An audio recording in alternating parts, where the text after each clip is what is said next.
Hello everyone, welcome back to my channel. তো আবার আসলাম তোমাদের সামনে আইব্রো ট্রেডিংয়ের ভিডিও নিয়ে।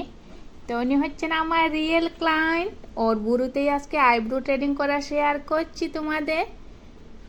আর আজকে আমি এই আইব্রোর শেপটি একটু সুন্দর মোটা করে শেপটি দেব। তো ভিডিওটি সবাই দেখবেন, দেখলে তো বুঝতে পারবেন যে মোটা শেপের মধ্যে লুকটি কিভাবে হয়েছে। তো আমি শুরু করে নিয়েছি পাউডার দিয়ে, সুতো দিয়ে আইব্রো ট্রেডিং করা। আর যদি কেউ আমার চ্যানেলে নতুন হয়ে থাকেন তবে আমার চ্যানেলটির জন্য প্লিজ সাবস্ক্রাইব করে দিয়েন। আর এই আইব্রো ট্রেডিংয়ের ভিডিওটি যদি ভালো লাগে তবে ভিডিওটির জন্য লাইক অ্যান্ড শেয়ার করে দিন। তো এই তো আমি মোটামুটি এগিয়ে নিচ্ছি আইব্রো ট্রেডিংয়ের দিকে। আইব্রোর উপরের দিক আমি কমপ্লিট করে নিয়েছি। এবার চুকের পাতার নিচেই সুতো দিয়ে আইব্রো ট্রেডিং করছি। চুকের পাতাটি কিন্তু প্রত্যেকেরই অনেক সফট থাকে, সেই জন্য আস্তে আস্তে করেই সুতো দিয়ে লুমগুলো এনে নিচ্ছি। এই তো আমি আস্তে আস্তে করে ক্লিন করে নিয়েছি।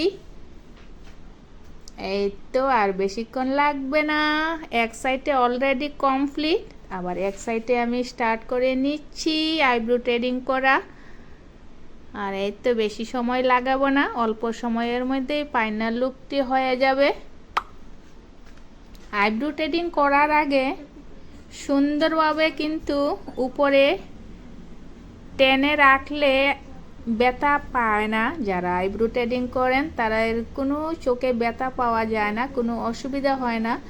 খুব কম সময়ের মধ্যে সুন্দরভাবে কমপ্লিট করা যায় আইব্রো ট্রেডিং। এই তো আমার ক্লায়েন্টের একটুকু অসুবিধা হচ্ছে না, এক ফোঁটাও চোখের জল আসছে না, কারণ উনি ব্যথাই পাচ্ছে না, বুঝতেই পারছে না যে ট্রেডিং করা হচ্ছে। কারণ আমি শক্ত করে সুন্দরভাবে স্কিনটাকে টেনে দড়িয়ে রাখতে দিয়েই আমি আইব্রো ট্রেডিংটি করছি। এই তো একটি সুন্দর লুক দেব, বুড়োটি কিন্তু খুব সুন্দর লুক হবে। এই তো ফাইনাল লুক। তো কেমন হয়েছে ভিডিওটি তোমরা কমেন্টে জানিও। আজকের জন্য টাটা।